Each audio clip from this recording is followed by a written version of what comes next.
मागणे ते एक तुझ प्रती आहे, मागणे ते एक तुझ प्रती आहे, देशील तरी पायी पांडुरंगा, या संतास विरवी हेची मज देई, अनिक तुझे काही न मागो देवा. हरी तुका मने आता उदार तो होईवो, मज ठेवी पायी संताची या संतास निर्वी हेची मज देई, अनिक तुझ काही न मागो देवा.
पांडुरंगा, या संतास निर्वी हेची मज देई, अनिक तुझ काही न मागो देवा. पांडुरंगा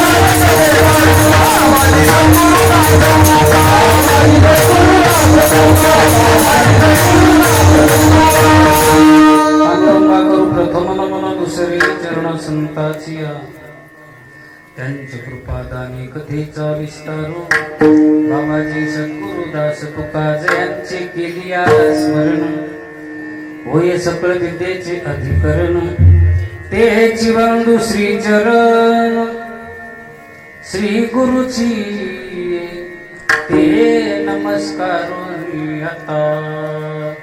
चरबिंदू क्षमाकारे परब्रह्म स्वरूपिणी, वासरा पीठ निलये, सरस्वती नमस्तुते.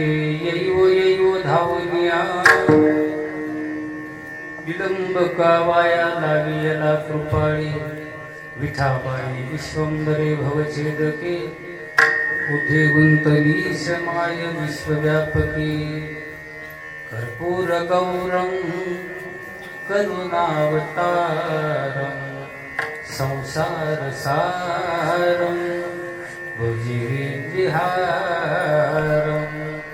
सदा वसन्तं हृदयारविन्दे भवं भवामि सयुतं दमा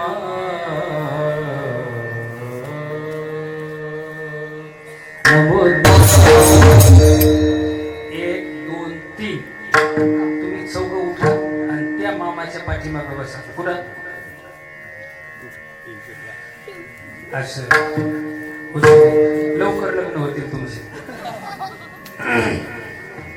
मागणे ते एक तुझ प्रती आहे, देशील तरी पाहे पांडुरंगा. या संतास विरवी हेची मज दे, अनिक तुझ काही न मागो देवा. थोडा विको कमी करा, गाताना विको द्या.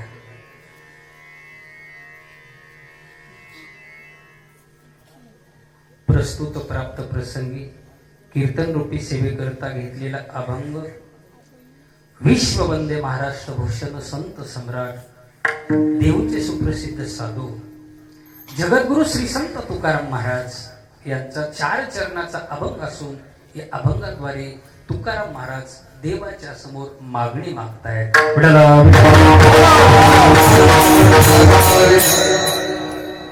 कीर्तनाला सुरुवात करण्यापूर्वी थोडासा परिहार देणं गरजेचं आहे.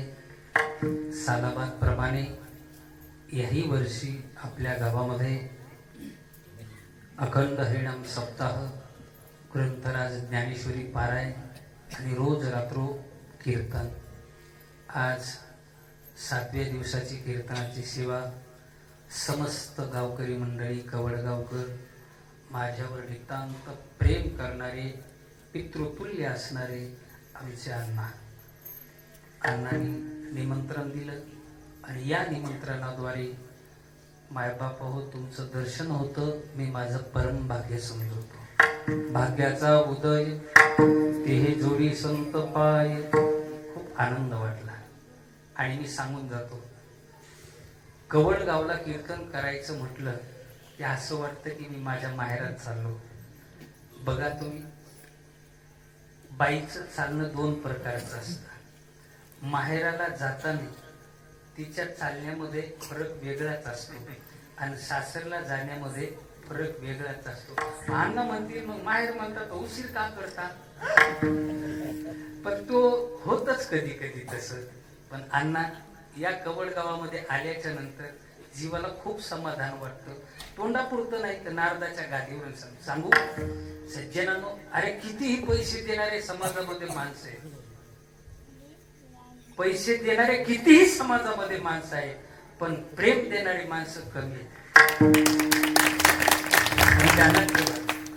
पैसा चिरकाल टिकणारा नाही, पण तुम्ही दिलेलं प्रेम आणि आशीर्वाद मात्र हे निश्चित चिरकाल सोबत आहे.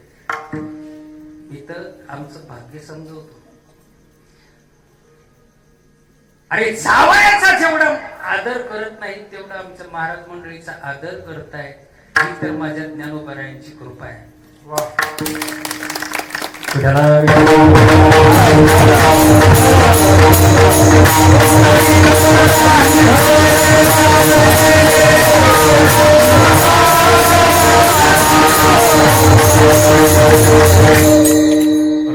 कवडगाव हे माहेर.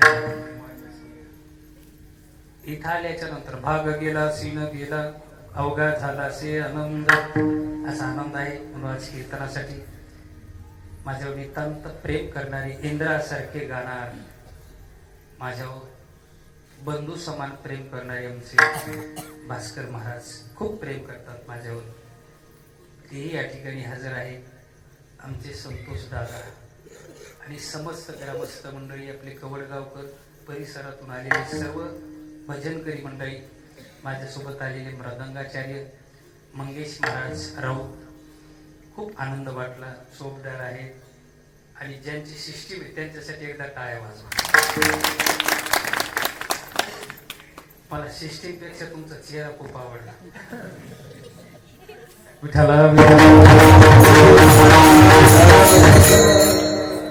माझं कसं कीर्तन रंगात आणायचे काम तुमचे. आता एकच काम करा, कोणतं वर्षात भोंग्या कमी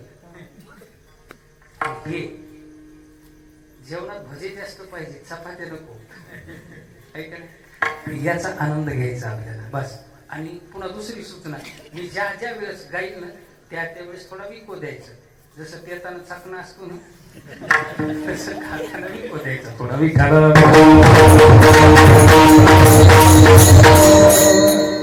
म्हणून जशी जमेल अशी अल्पशा वेळामध्ये आपल्याला त्या ठिकाणी कीर्तनाची सेवा करायची. कीर्तनाला सुरुवात करण्यापूर्वी मी तुम्हाला कीर्तनाचा नियम सांगेन. ही बोले ही माझी बडबड आहे. खरं कीर्तन कशाला म्हणतात, मी ज्या ज्या वेळेस भगवंताचं नाम चिंतन घेईल त्या वेळेस तुम्ही काय करायचं, हाताने टाळी आणि मुखाने प्रभूचं नाम चिंतन. खरं कीर्तन त्याला म्हणतात. जेथ कीर्तन हे नाम आनंदाने करीते हरीचे दास. हेच तुमच्या पाठीमागं काम. आता 1 तासभर मी बोलणार, तुम्ही सगळ्यांना ऐकायचं. कीर्तन झाल्याच्या नंतर तुम्ही सगळ्यांनी बोलायचं, मी एकटा ऐकणार. हे तर मान्य आहे ना. मग आता कोणी कोणाशी ना बोला.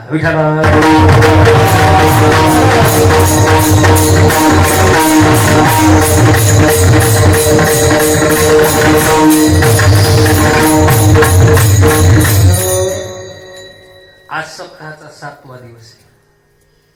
आजचा कीर्तनकार आणि उद्याचा कीर्तनकार हा बांधलेला आहे, उपरण्यानं नाही, नियमानं.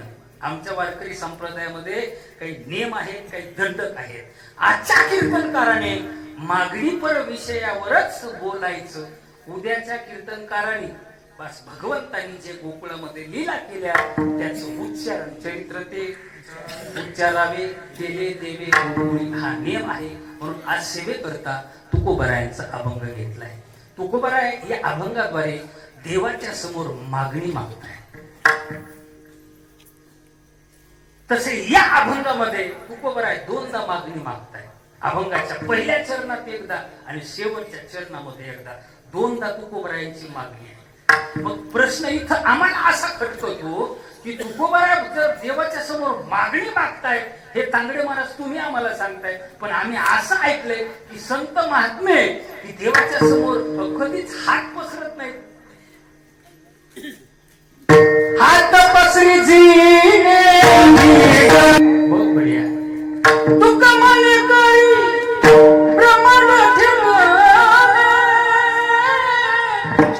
पसरी जीने धिक त्याचे, हात पसरी जीने धिक त्याचे.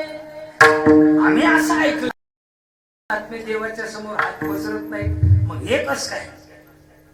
तर ऐका, आज तुकोबराय विको कमी करा. मी जे वरच कमी करा म्हटलं ना त्याचं कारणच आहे. वरच्या मध्ये विको पांगतो ते कारण बाहेर असते ना, त्याच्यामुळे थोडं कमी करा. इथं आनंद घेऊ आपण.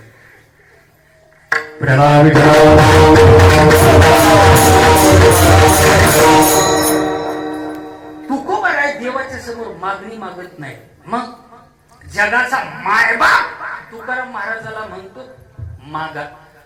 मनसी काही मागा, मनसी काही मागा.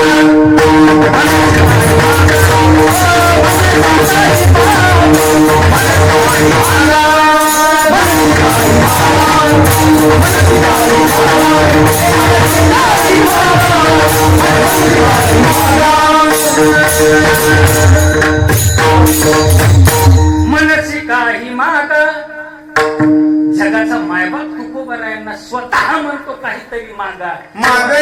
मागण्याची आस पाहिजे मुखाकडे. जगाचा मायबाप तुकाराम महाराजांच्या समोर उभा आहे. ऐका, तर तुकाराम महाराज म्हणतात भगवंता आम्हाला काही नाही पाहिजे. याला म्हणतात संत. काही न मागे कोणाशी. संतांनी जीवनामध्ये कधीच कोणाच्या समोर हात पसरला नाही. पण जगाचा मायबाप तुकाराम महाराज यांना संबोधून सांगतायत महाराज मागा काहीतरी. तुकाराम महाराज बोलले देवा हे बघ, तुझा स्वभाव आहे तुझ्या द्वारात आल्याच्या नंतर देणे, पण माझा एक स्वभाव आहे तो आजचा नाही, आजचा स्वभाव नाही. मग काही काही माणसाला मूळचा स्वभाव असतो जागृत.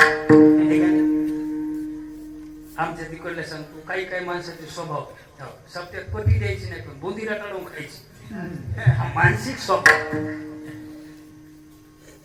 तुमच्याकडे कसे माहित नाही मला, पण आमच्या तिकडे सांगतो त्याला म्हणायचं मूळचा स्वभाव काही करा ते बदल होणारच नाही. आमच्या गलीत एका पोरानं कुत्र्याचं पिलू आणलं बाबा. कुत्र्याच्या पिल्याची किंमत खूप झाली, माणसापेक्षा जास्त. 25,000 रुपये कुत्र्याचं पिलू आणलं. कुत्र्याचं पिलू चांगलंय, पण ते पोरग दुसऱ्या दिवशी घेऊन आलं माझ्या खोलीवर. मला महाराज कुत्र्याचं पिलू 25,000ला आणलं. याचं सगळं अंग चांगलंय, पण याची शेपूट वाकली हो. आपल्याला ती सरळ पाहिजे. सालाबाद प्रमाणे याही वर्षी लाईट गेली. मला अनुभव आहे अण्णा, लाईट जातेच तांगडे महाराजांचं कीर्तन असल्याच्या नंतर, आणि लाईट गेल्याच्या नंतर माझा हात जप ठरलेला आहे. म्हणलं महाराज कुत्र खूप सुंदर आहे, पण याची शेपूट वाकडी आहे. म्हणलं तो कुठून आणलं? जिथं कुत्रा आणायला गेला तिथं सरळ शेपटीचं बघायचं ना, ते म्हणला सगळे वाकडीत होते. पण म्हणला तरीही काहीतरी अवशेष सांगा, तुम्ही कीर्तन कार्यत ना. मी बेजार झालो. म्हटलं ज्ञानेश्वरी वाचवली, गाथा वाचवला, भागवत वाचवतो, पण त्याच्यावर कुत्र्याच्या शेपटीबद्दल आतापर्यंत काही उद्गार ओवी श्लोक काही मला मिळालं नाही. म्हटलं आता ते म्हणला काहीतरी सांगा. आता पूर हट्टी असतात आहे का नाही? शास्त्रकार सांगतात ना, बाळा हट्ट, स्त्री हट्ट, राज हट्ट, त्यांना हट्ट झाला. बाबा सांगाच म्हणे एक काम कर, तुझ्याकडे फोकणी आहे का? खेडेगावात फोकणी माहित होईल, पण शहरामध्ये फोकणीच कशाला म्हणते ते माहित नाही. या झाला ना, ते म्हणलं आहे आमच्या आजीच्या काळातली फोकणी, हाताची नाही. म्हणलं आण फोकणी. त्याला आणली फोकणी आणि म्हणलं शेपूट घाल त्याच्यात. घातली शेपूट. बाबा काय फोकणी आणि शेंटा बांधला सुटली. म्हणलं असं 15 दिवस राहू दे, बघू. झालं तर झाला इलाज. ते मला काय हरकत नाही. त्याला नेलं कुत्र. 14व्या दिवशी आलं. मला बाबा त्याला 1 दिवस बाकी. 15व्या दिवशी आलं ते कुत्र्याचं पिलू घेऊन. मी काय झाली तर झाली, सरळ डोळे भरून मी पाहतो. त्यानं सोडली ती घाल आणि फोकणी काढली. जशी फोकणी काढली तशी वाकडी. ते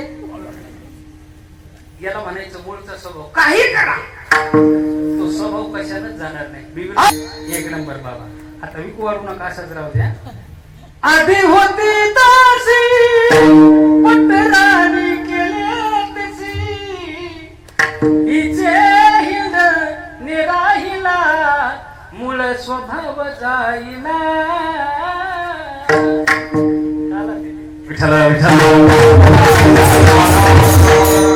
बाबानं प्रमाण म्हटले तर बोलतोच बाबा थोडं. नाथ महाराजाचं भारुडे, त्या भारुडामध्ये स्वभावावर बोलतात नाथ महाराज. म्हणले एक होती दासी, त्याच्या अगोदर एक होता राजा.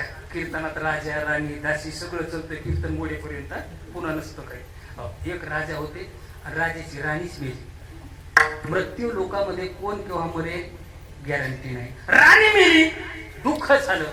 बिरबल आला राजाजवळ. राजेसाहेब, राणी साहेब गेल्यावर राजवाड्याचं वैभव गेलं. राजा म्हणला करू काय? मग मृत्यू लोक जो जन्माला आला तो जाणार नाही. नाही वैभव गेलं. राजा म्हणला करू काय? बिरबल म्हणला दुसरी खरा.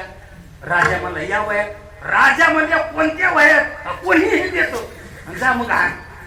आता बिरबलच गेला. बिरबल पडधराला घेऊन. कशाला?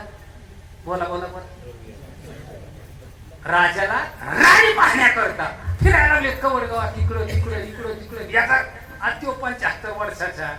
75 वर्षाची मिळाली तरी पाहिजे एखादी मुलगी. नाही, 1000 झाले. इकडं फिर तिकडं फिर.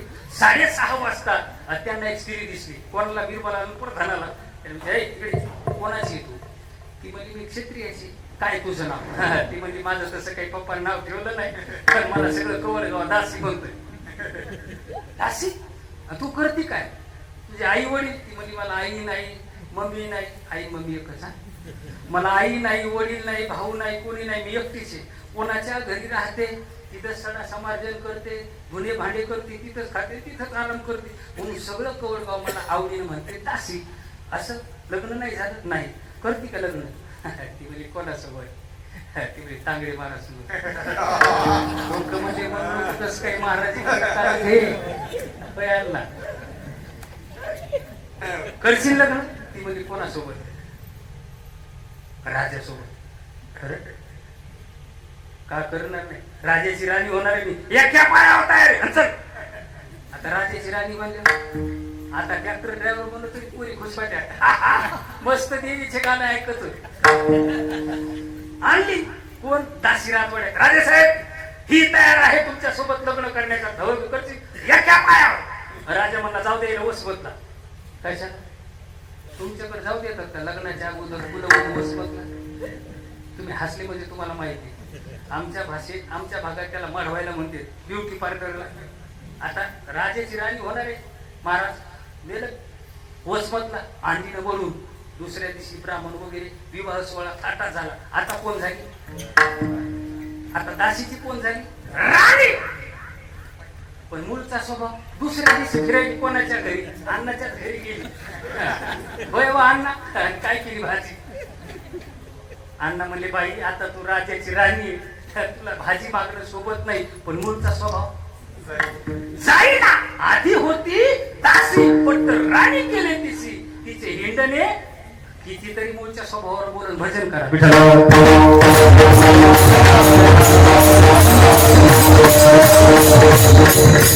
आमच्या गावात एक जणांना म्हशीला टाकायचा दवाखाना टाकला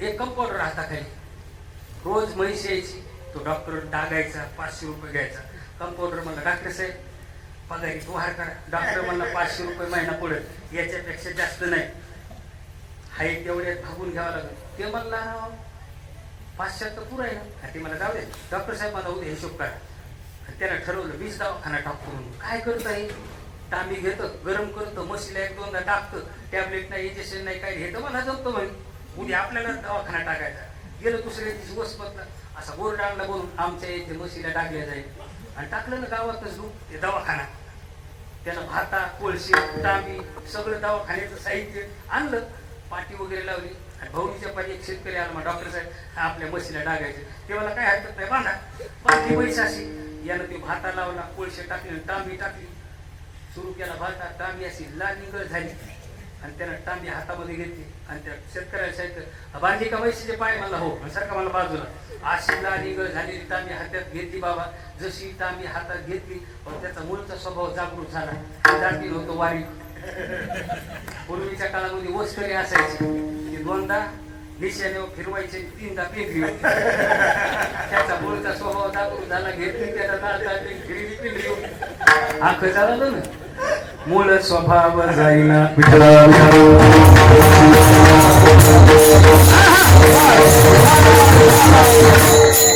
आमचा स्वभाव आहे तो पण संत महात्म्याचा स्वभाव तो नाही संत महात्म्याने धिकार मानलाय काही मागणे अमानुचित वडिला तारी वाजव एकदा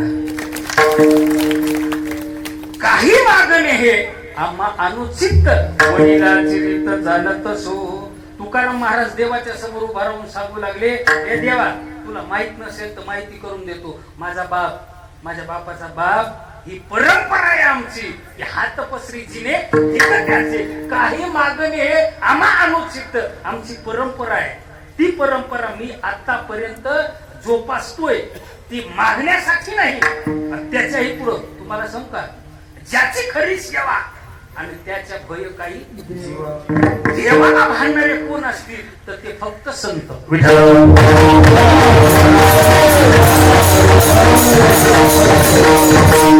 भांडू लागले तुकाराम महाराज देवाला आणि म्हणले देवा आम्हाला माहिती तुला मागायला गेल्याच्या नंतर तू काय काय देणार आहे याची यादी माझ्याकडे आणि मला हे माहिती आहे या जगतामध्ये तुझ्यासारखा दानी कोणी नाही पण तू कसा आहेस हे तुलाच माहित नाही मला सांग देवाचा स्वभाव कसा आहे मंडपात तरी माणसं शिकत नाही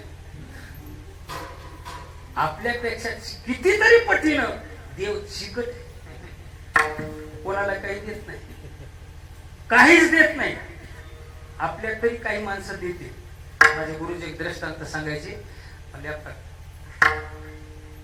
कवडगावचा एक श्रीमंत माणूस दुसऱ्या गावचं कशाला नाव घेऊ पण मी कवडगावचं कौतुक करेन मला अण्णानं फोन केलाय म्हणले तांगडे महाराज तारीख घ्यायची नुसती म्हणलं काही हरकत नाही नुसती तारीख दिली त्यांनी आणि बाकीची सर्व पार्श्वभूमी आमच्या भास्कर महाराजांना सांगितले, अरे अरे तुमची इस्टेट, तुमची प्रॉपर्टी कितीही कमवा इथंच राहील, पण आज आमच्या कवडगावकरांनी जे भूवैकुंठ पंढरीमध्ये काही जागा घेतली 4 गुंठे, त्या जागेला ज्यांनी ज्यांनी पैसे दिलेत ना, ज्यांनी ज्यांनी पैसे दिले त्याच्या घरामध्ये कधीच पितृदोष लागणार नाही. अरे पंढरपुरामध्ये वैकुंठामध्ये तुम्ही जागा घेतली, याच्यापेक्षा काय भाग्य मोठं पाहिजे हो. आणि गाव आहेच किती किती माणसं आहेत, पण एवढं कौतुक तुमच्या लोकांचं. खूप आनंद वाटला.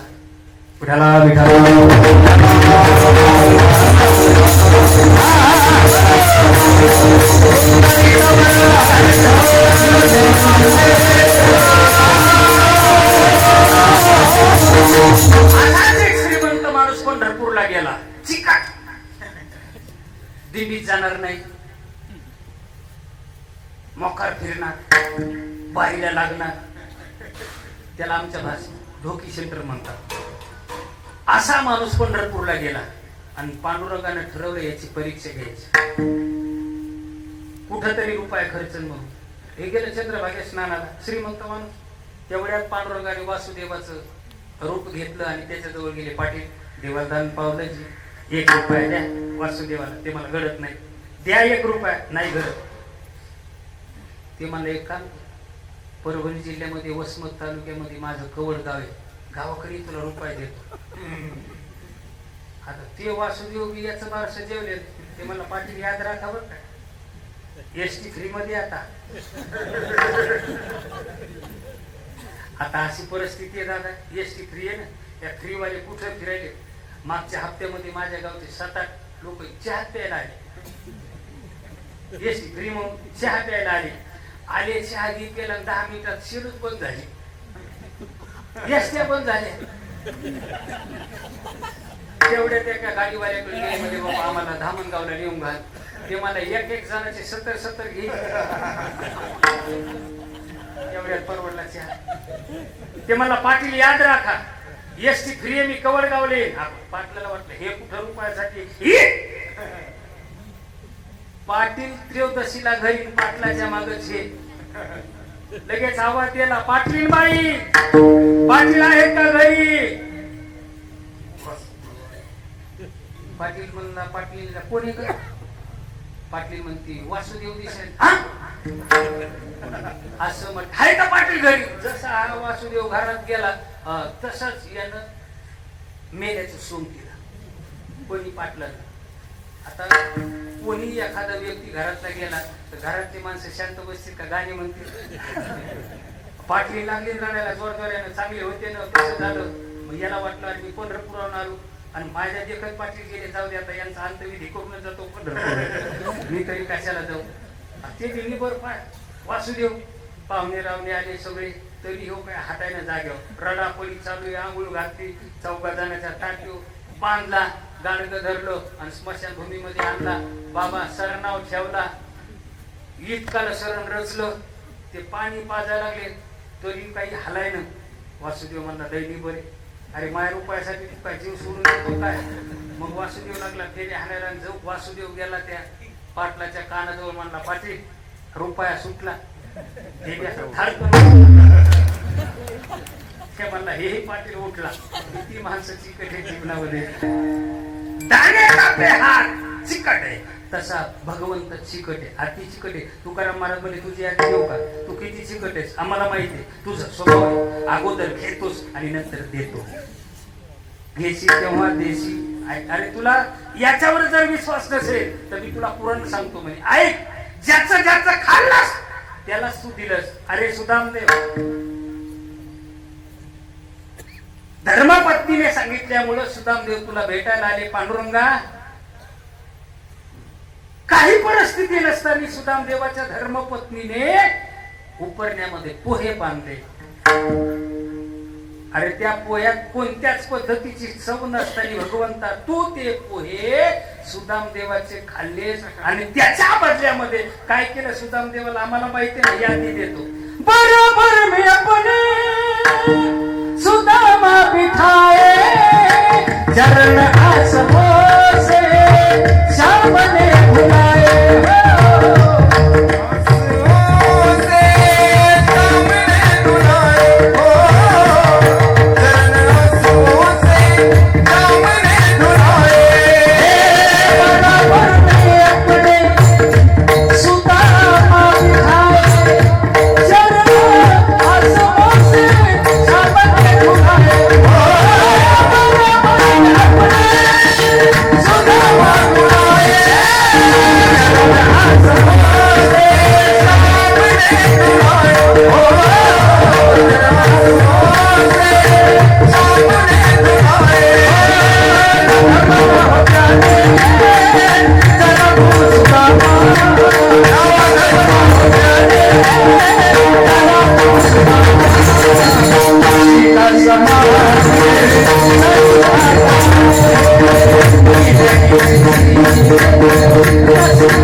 आम्हाला माहित आहे.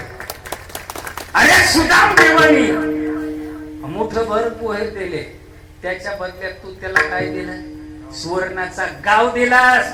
पण अगोदर तुला देता आलं नाही का? अरे जाऊ दे, तू कोणाला काय देतोस याची यादी आहे. अडळपदी बाळ, बैसवीला ध्रुव, शिराचा सागर उपमन्यू.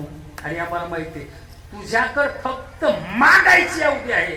तू देतोस पण देवा ध्यानात ठेव, आता म्हणतोस तू तर मी मागीन पण तुझ्या पद्धतीने नाही. कधी कधी काय म्हणतात एक व्यवहारामध्ये पण आहे ना, राजा झाला उदार, देणारा कोण आहे त्याच्यावर मागणारा अवलंबून असतो. माझी भाषा कळते का? देणारा कोण आहे, पुढचा देणारा कसा आहे तसा मागणारा असावा.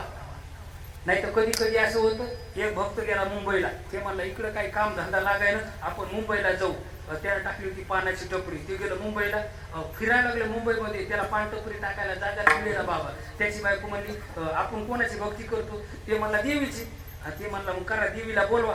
त्याची बायको म्हणली देवीची आराधना करा. देवीची आराधना केली, देवी प्रसन्न झाली. बोल भक्ता काय पाहिजे तुला? तर देवी प्रसन्न झाली. काय पाहिजे तुला सांग? मला काही नाही देवी, माझं काही जास्त मागणं नाही, उगाच छोटीशी पानटपरी टाकण्यासाठी मला मुंबईत कुठंतरी जागा दे. तर देवी काय म्हणली, भक्ता तेवढी जागा देण्याकरता माझ्या जर अवकाश असती तर मीटर बुजात कशाला लपली असती. मागत कळालं का तुम्हाला? देणारा कोण आहे त्याच्यावर मागणारा अवलंबून असतो. तसं आज देणारा कोण आहे हे तुकाराम महाराजाला माहिती आहे. तुकाराम महाराज म्हणजे ऐक, तू देणारच आहेस का पण तुझ्या पद्धतीनं नाही, माझ्या पद्धतीने. देव म्हणे सांगा, तुम्ही काही पण सांगा, आज मी देण्याकरता तयार आहे. ते म्हणे मला काही हे ऐश्वर्य नको, मला याची गरजही नाही, मला जे पाहिजे ते पाहिजे. म्हणजे सांगा काय पाहिजे? देशिंतरी पाहे पांडुरंग,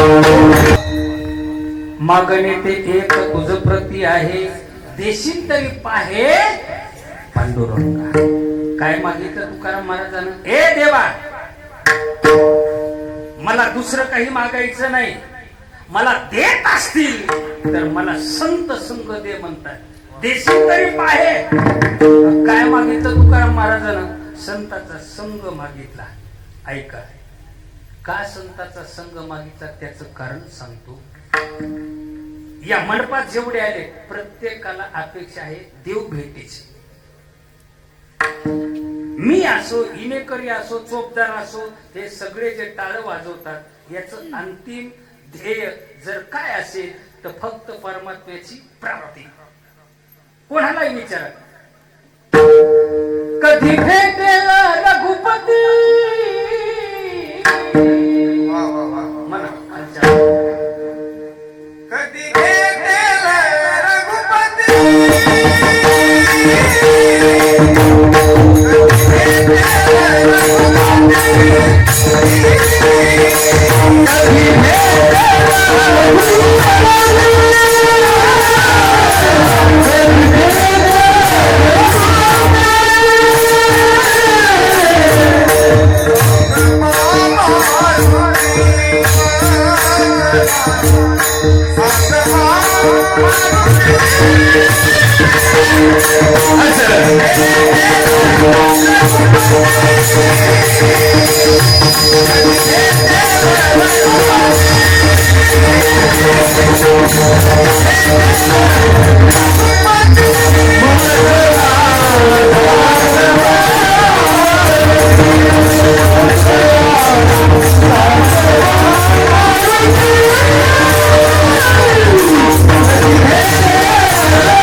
सांग बा मारुती कधी भेटेला रघुपती.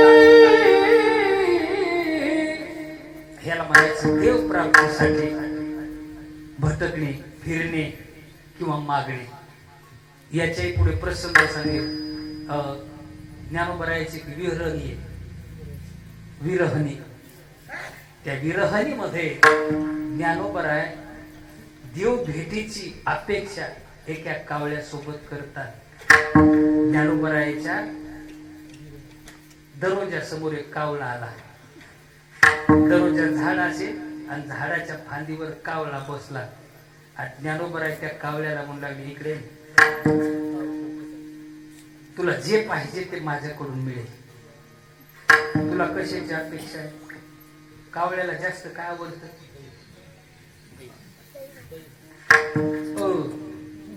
महिलांपेक्षा पुरुषांना चांगलं माहिती. सगळेजण जाऊन आलेले अण्णा भात फिरत घेऊन हाय का, फक्त त्याचं दहीच नसतं. आला तर कावळा येतो, नाही तर तिकडे. कावळ्याला जास्त काय आवडतं? दही आणि भात. माझे ज्ञानोबराय त्याला सांगतात, ए तुझ्या आवडीचा विषय काय आहे? भास्कर महाराज, तुझ्या आवडीचा जो विषय आहे तो मी तुला देईन, पण एकदा मला सांग. दही भाताची मोठी तुझे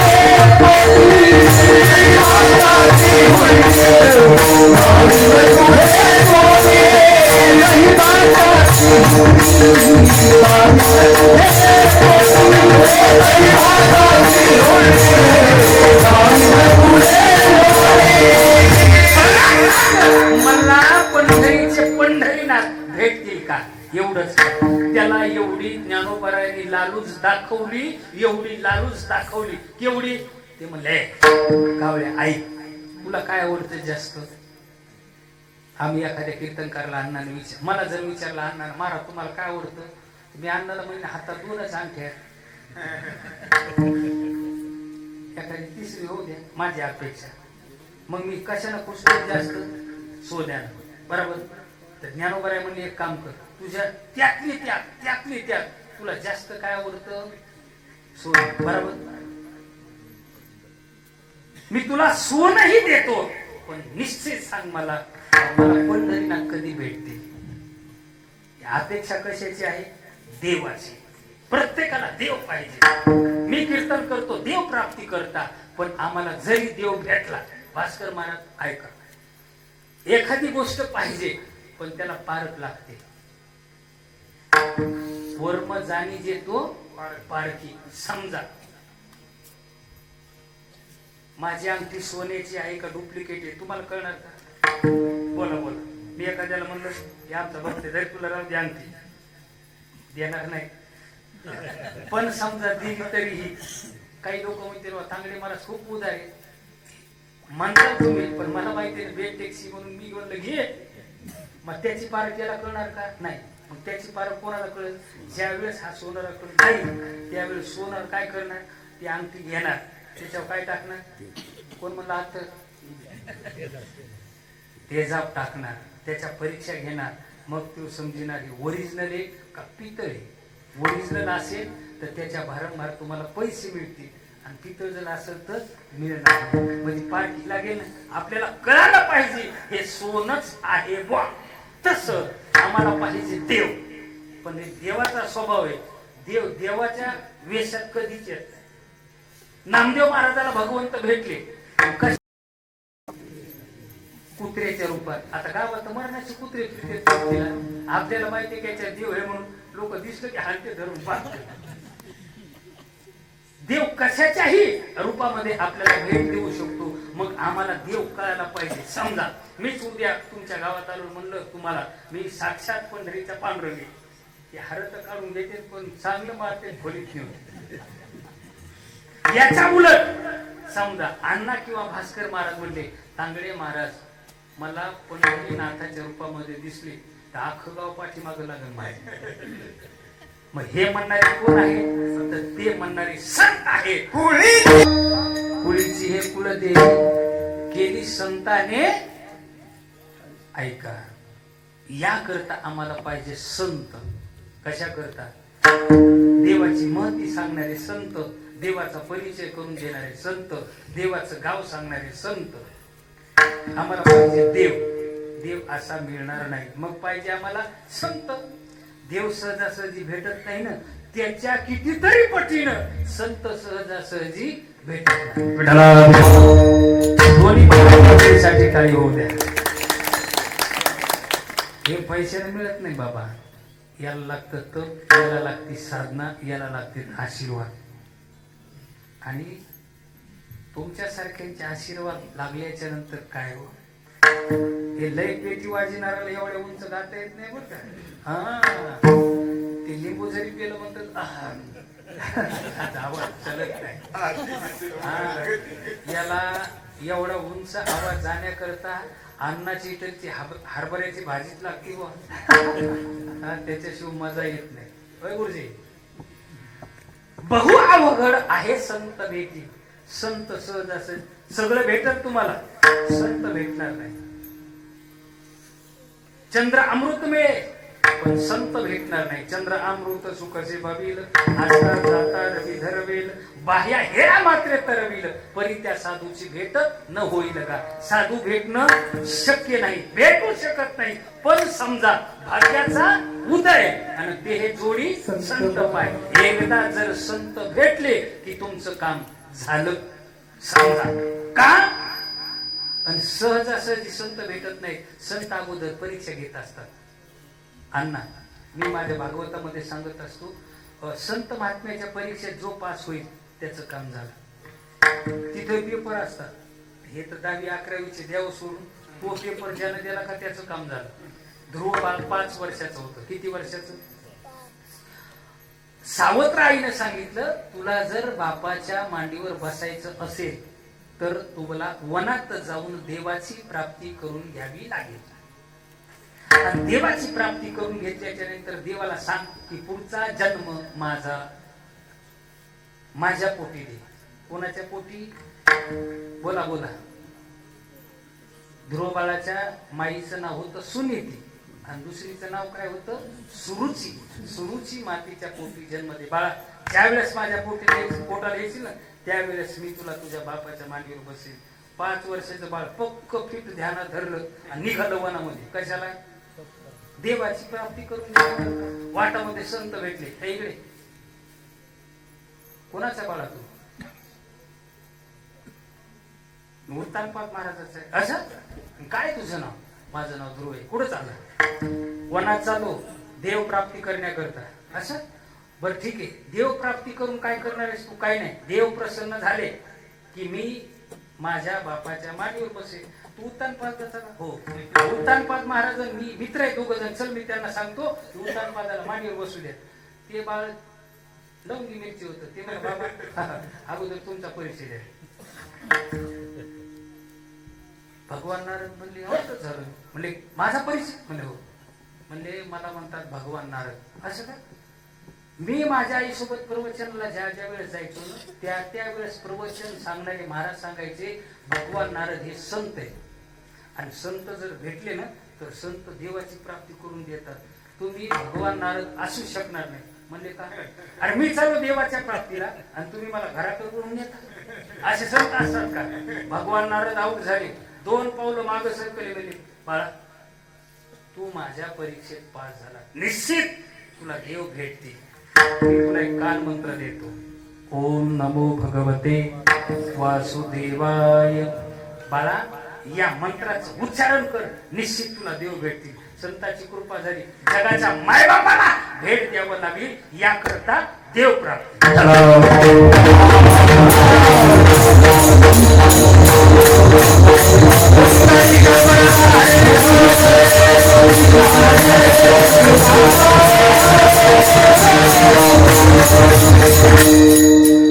सांगेल संत कशा करता पाहिजेत आम्हाला, आणि तुकोबरायाने संताचीच अपेक्षा का धरली. बाबा, जीवनामध्ये देवाची गरज नाही, पण संताची मात्र गरज आहे.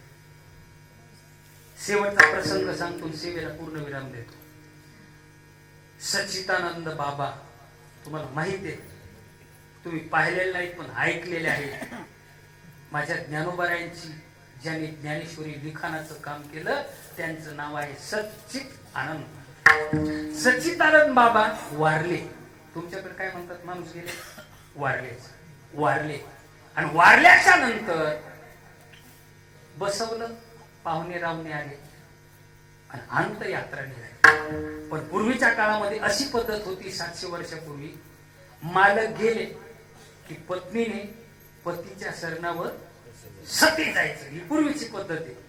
पण ती महात्मा ज्योतिराव फुले यांच्या धर्मपत्नी त्यांनी ती पद्धत बंद पाडली. सच्चिदानंद बाबाची अंतयात्रा अशी निघाली आणि पाठीमागून त्यांची धर्मपत्नी सच्चिदानंद बाबाची हिरवा चुडा, हिरवी साडी, कंपाळ भरून कुंकू आलेली सती जाण्याकरता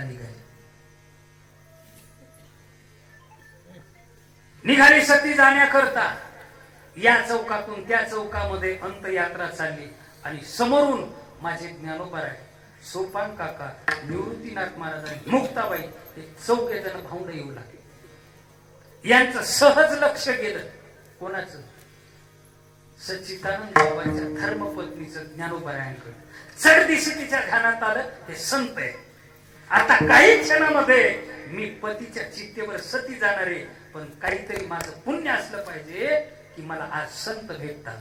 सहजासहजी संत भेटत नाही, बहुत सुकृताची जोडी म्हणून विठ्ठल यावरी, माझं काहीतरी पुण्य आहे, मला संत भेटतात. काय केलं तिनं, गेली ज्ञानोबारायांच्या समोर, पदर घेतलेला,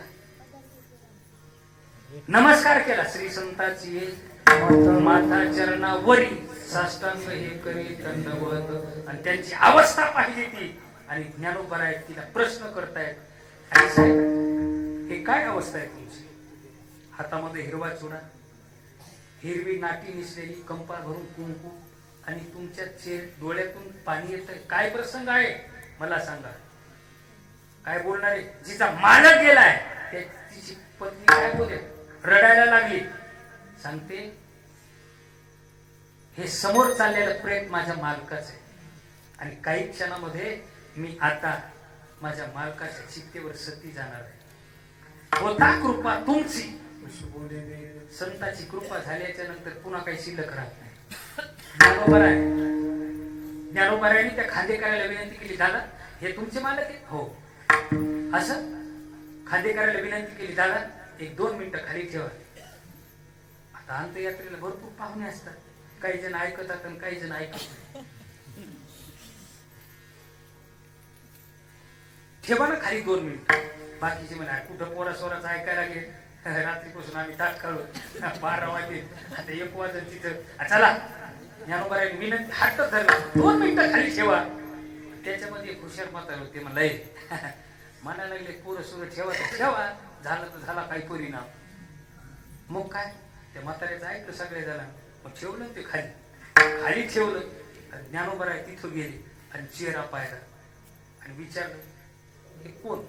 अरे हे तर सच्चित आनंद आहे, यांचं नाव सच्चित आनंद आहे.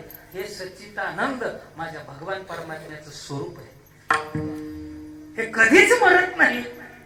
आणि तुम्ही म्हणता मेला, कसा काय मेला. जो सत्यात आहे तो आजही आहे, उद्याही आहे आणि भविष्यात आहे, सगळीकडे आहे, हा मरतच नाही. तुम्ही म्हणता मेला, कस काय मेला. काय केलं ज्ञानोबारायांनी, फक्त स्पर्श केला, सच्चिदानंद बाबा उठून बसले. ही ताकद कोणाची, संताची. तेव्हापासून पद्धत आहे, आपल्याकडे म्हणते ही सावा काय झालं खूप वाटतं लोकांना झालं तर झालं काही नाही विठ्ठल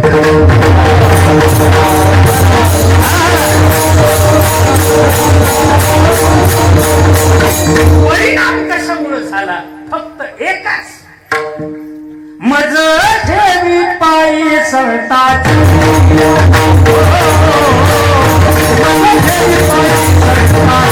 तुका म्हणे आता उदार तू होईल मज ठेवी पायी संताच्या ऐका संत भेटले आणि त्यांना नमस्कार केला की चमत्कार मात्र निश्चित होत असतो. मग तुकाराम महाराजाचं काय मागणं आहे मला काही नको मला फक्त आणि फक्त संताची भेट ही माझी अपेक्षा आहे. कल्पतरू खाली जो बसेल मागे ते फळ मिळतात. कल्पतरू तळवटी जो कोणी बसला पण ध्यानात ठेवा जर तुम्ही संताच्या सानिध्यात बसले तर संत महात्मे अचिंत्य परमात्म्याची प्राप्ती करून देतात ते मात्र संत. म्हणून तुकाराम महाराज म्हणले तुका म्हणे आता उदार तो होईल मज ठेवी पायी संताची विठोबा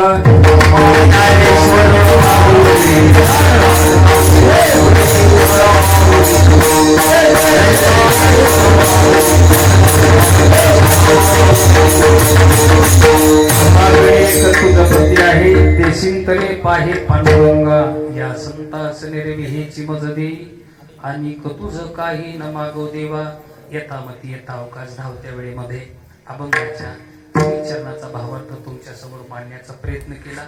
बोलता बोलता माझ्या मुखातून एखादा शब्द वेगळा गेला असेल तो माझ्या बुद्धीचा दोष असेल चांगला वाटला असेल तो माझ्या गुरुजीचा असेल. आज खूप आनंद आहे खूप आनंद आहे. प्रसन्न वातावरण जिथं राहतं ना तिथं सदैव आनंद राहत असतो. म्हणून आज या कवडगाव नगरीमध्ये किती वेळ आहे हे मलाही सांगता येणार नाही पण मला कवडगावकर मंडळी प्रेम करतात. अण्णाचा परिवारही प्रेम करतो. असंच प्रेम सदैव तुमचं माझ्या पाठीशी असावे. तुमचे आशीर्वाद माझ्या पाठीशी असावी हीच भगवान हनुमंतरायाच्या चरणी प्रार्थना करतो आणि सेवेला याच ठिकाणी पूर्ण विराम देतो. एकदा जाता जाता भगवान पंढरीनाथाचं भजन करू आणि शेवटी चाल घेऊ.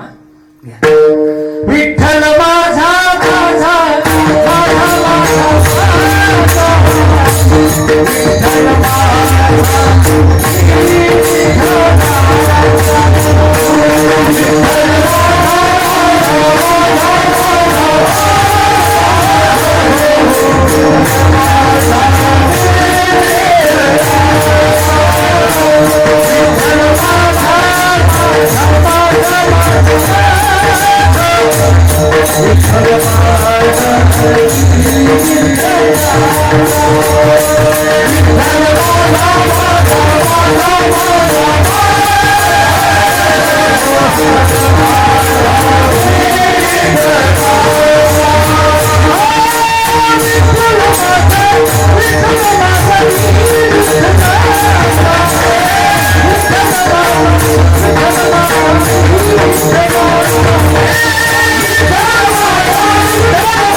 एक मिनिट.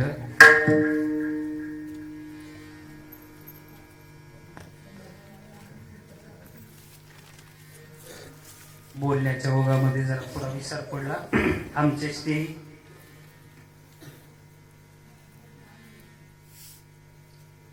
गायकवाड सर, ज्ञानार्जन नवोदय निवासी गुरुकुल, याला म्हणायचं जोडून या धन उत्तम व्यवहारी उदास विचारे वेच करी.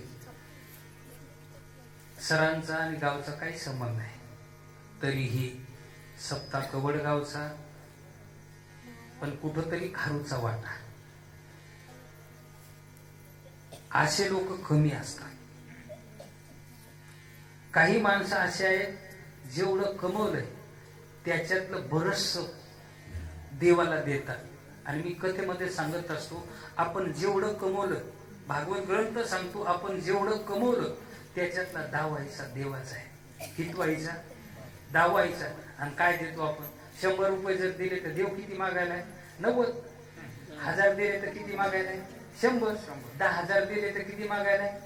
हा इतका जीवला बरे, तेही देत नाही. मग ते इतका चतुर आहे, मग कोरोना तेच गेले. बघा तुम्ही, कोरोनामध्ये जर गेले असते तर जास्त पैसे वाले. आणि काही माणसं धसकीला गेले, कारण वेळ द्यायलाच होतो. ज्याच्याकडे काहीच नाही का त्याला सर्दी नाही, खोकला नाही, ठणठण. मला तर दरवर्षी सर्दी होती. 2 वर्षात मला सर्दीचं सपन आठवलं नाही. आला पैसे नव्हते, सत्य बंद, पाकिटच बंद होते.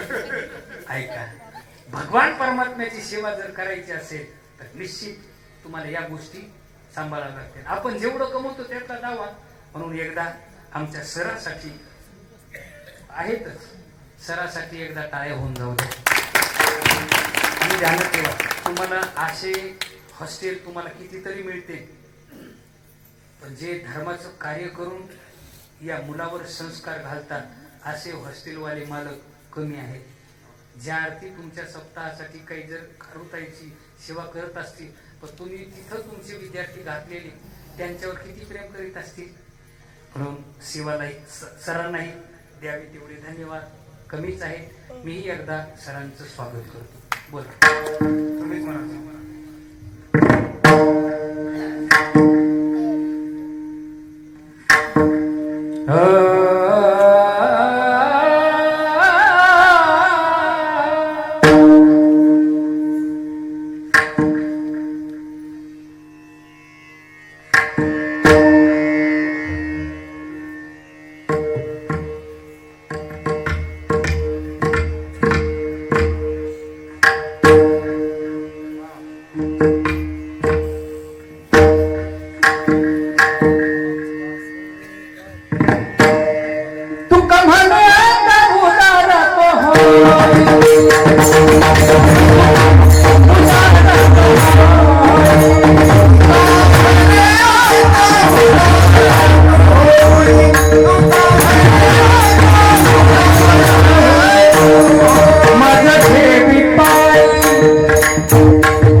तुझे